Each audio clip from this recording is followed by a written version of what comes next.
नमस्कार मित्रों, आज हम सुनेंगे मुंशी प्रेमचंद जी की प्रसिद्ध कहानी तगादा। यह उनकी प्रसिद्ध कहानियों में से एक है और इस समय हम मुंशी प्रेमचंद जी की कहानियों की श्रृंखला चला रहे हैं। तो चलते हैं कहानी पर। सेठ चेतराम ने स्नान किया, शिव जी को जल चढ़ाया, 2 दाने मिर्च चबाए, 2 लोटे पानी पिया और सोटा लेकर तगादे पर चले। सेठ जी की उम्र कोई 50 की होगी। सिर के बाल झड़ गए और खोपड़ी ऐसी साफ सुथरी निकल आई कि जैसे ऊसर खेत। आपकी आंखें थी तो छोटी लेकिन बिल्कुल गोल। चेहरे के नीचे पेट और पेट के नीचे टांगे, मानो किसी पीपा में 2 मेखें जड़ दी गई हों। लेकिन ये खाली पीपा न था, इसमें सजीवता, कर्मशीलता कूट कूट कर भरी थी। बाकी बिरादरी आसामी के सामने इस पीपे का उछलना कूदना और पैतरे बदलना देखकर किसी नट की चिगिया भी लज्जित हो जाए। ऐसी आंखें लाल पीली करते गरजते कि दर्शकों की भीड़ लग जाती। उन्हें कंजूस तो नहीं कहा जा सकता, क्योंकि वह दुकान पर होते तो हर एक भिखमंगे के सामने के कौड़ी फेंक देते। हाँ, उस समय उनके माथे पर कुछ ऐसा बल पड़ जाता, आंखें कुछ ऐसी प्रचंड हो जाती, नाक कुछ ऐसी सिकुड़ जाती कि भिखारी उनकी दुकान पर न जाता। गहने लहने का बाप तगादा है, इस सिद्धांत के वह अनन्य भक्त थे। जलपान करने के बाद संध्या तक वह बराबर तगादा करते रहते थे। इनमें एक तो घर का भोजन बचता, दूसरे असामियों के माथे दूध, पूरी, मिठाई आदि पदार्थ खाने को मिल जाते थे। एक वक्त का भोजन बच जाना कोई साधारण बात नहीं थी। एक भोजन का एक आना भी रख लो तो केवल इसी मत से उन्होंने अपने 30 वर्ष के महाजनी जीवन में कोई 800 रुपये बचा लिए थे।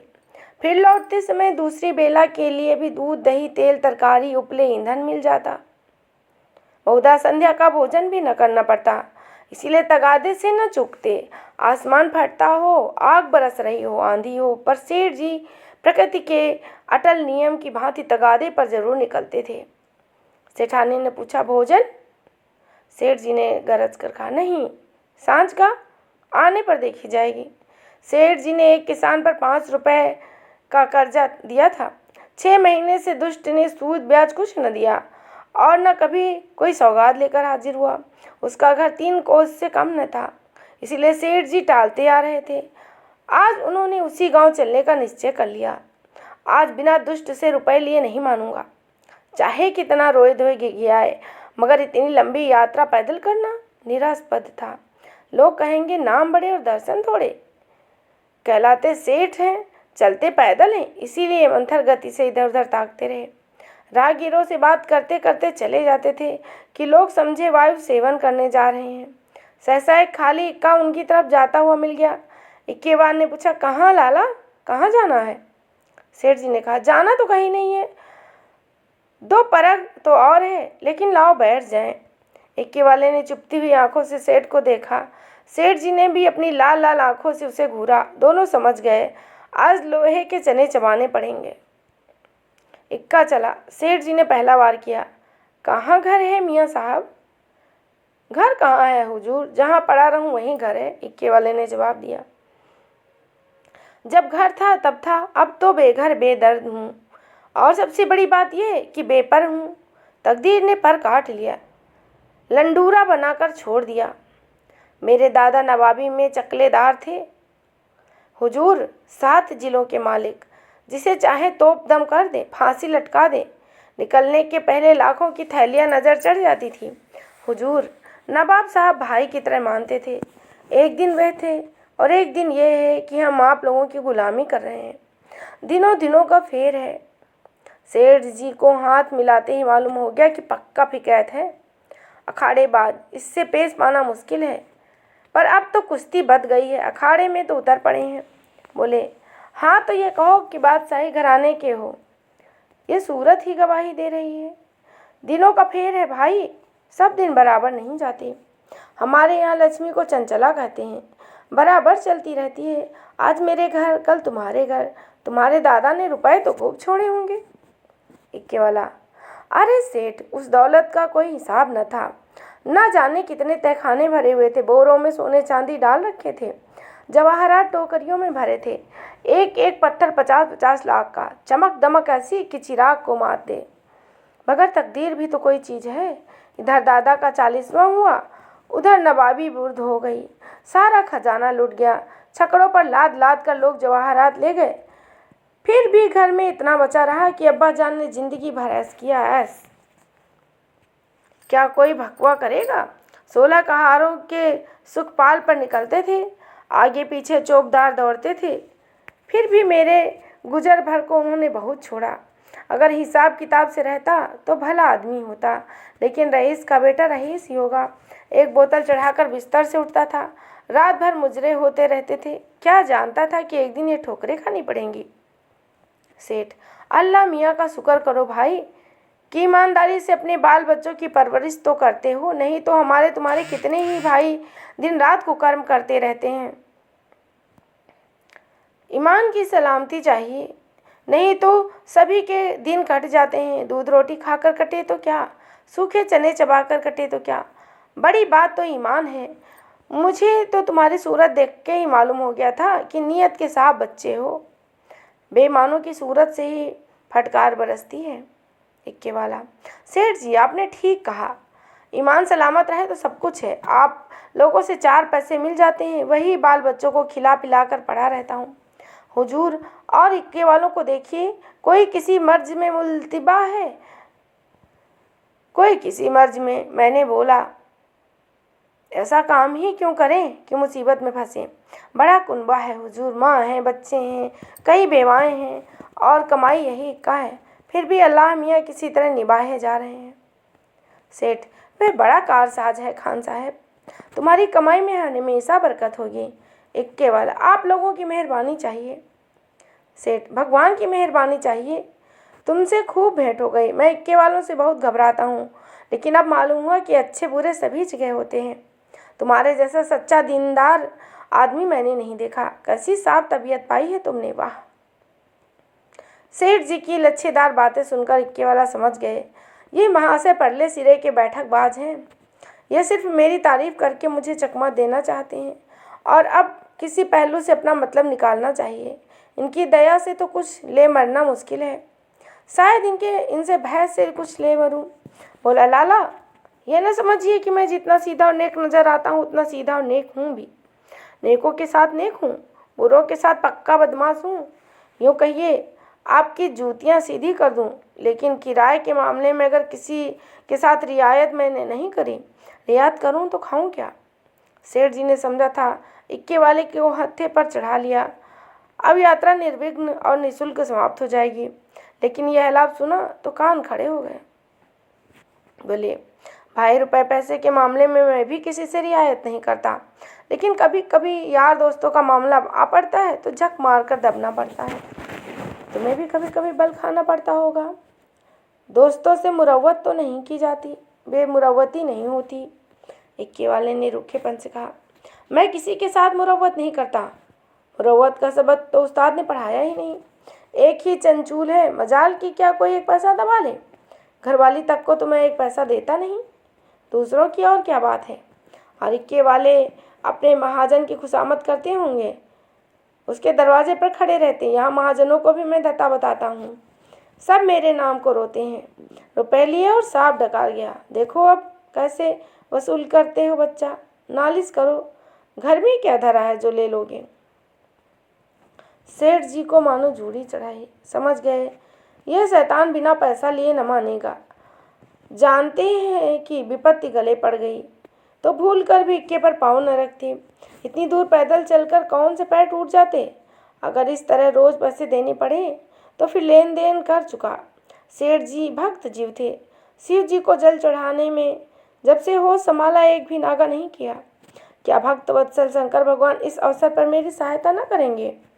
इष्टदेव का सुमिरन करके बोले, खान साहब और किसी से चाहे न दबो, पर पुलिस से तो दबना ही पड़ता होगा, वे तो किसी के सगे नहीं होते। इक्के वाले ने कहा मारा, कभी नहीं, उनसे उल्टी और कुछ न कुछ वसूल करता हूँ। जहाँ कोई शिकार मिला झट से सस्ते भाड़े पर बैठाता हूँ और थाने पहुँचा देता हूँ। किराया भी मिल जाता है और इनाम भी। क्या मजाल कि कोई बोल सके लाइसन नहीं लिया है आज तक। मजे से सदर में इक्के दौड़ाता फिरता हूँ, कोई साला छू नहीं कर सकता।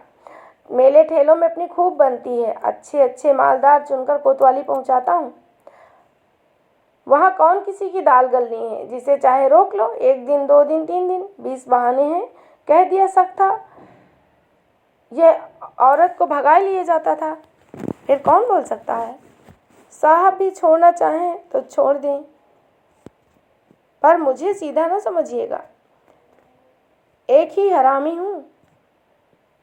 सवारियों से पहले किराया तय नहीं करता। ठिकाने पर पहुंचाकर 1 के 2 लेता हूँ। जरा भी ची चपड़ किया तो आस्तीन चढ़ाकर पैतले बदल कर खड़ा हो जाता हूँ। कौन है जो सामने ठहर सके।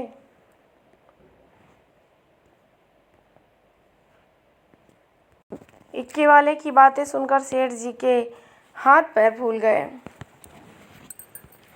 अब सेठ जी करें तो क्या करें। उनको रोमांच हो आया। हाथ में एक सोटा तो था, पर उसका व्यवहार करने की शक्ति का उनमें अभाव था।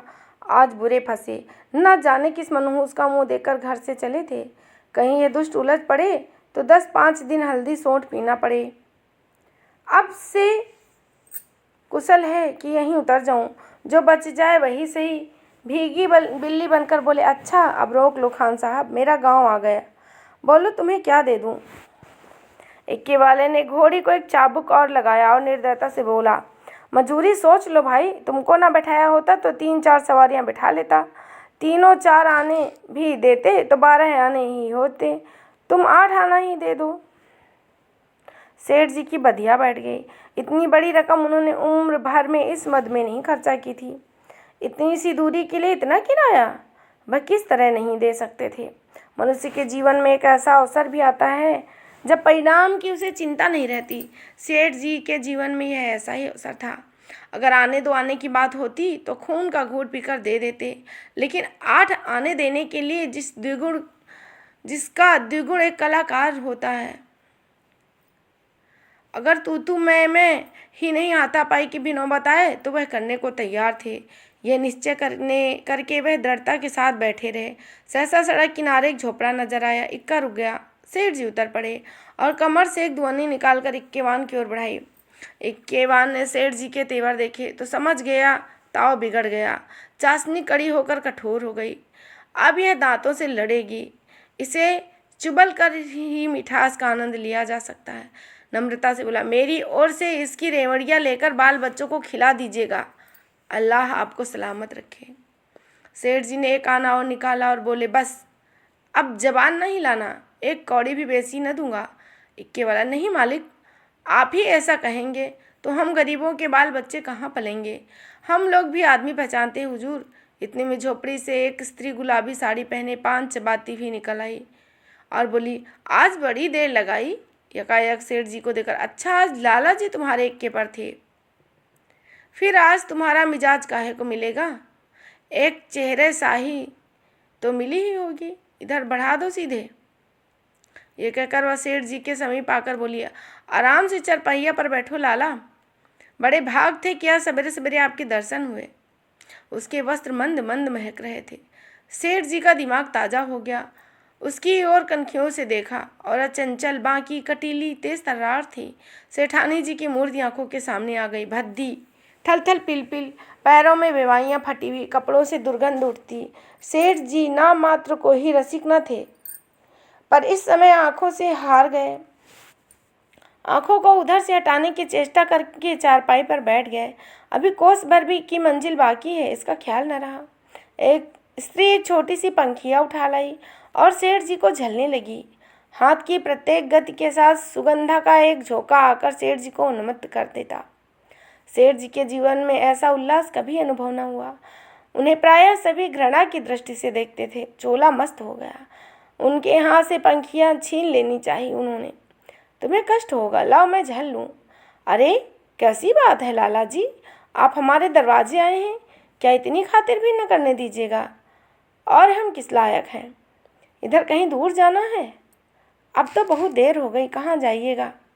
सेठ जी ने पापी आंखों को फेर कर पापी मन को दबाकर कहा, यहाँ से थोड़ी दूर एक गांव है, वहीं जाना है। सांझ को इधर से ही लौटूंगा। सुंदरी ने प्रसन्न होकर कहा, तो फिर आज यहीं रहिएगा, सांझ को फिर कहाँ जाइएगा।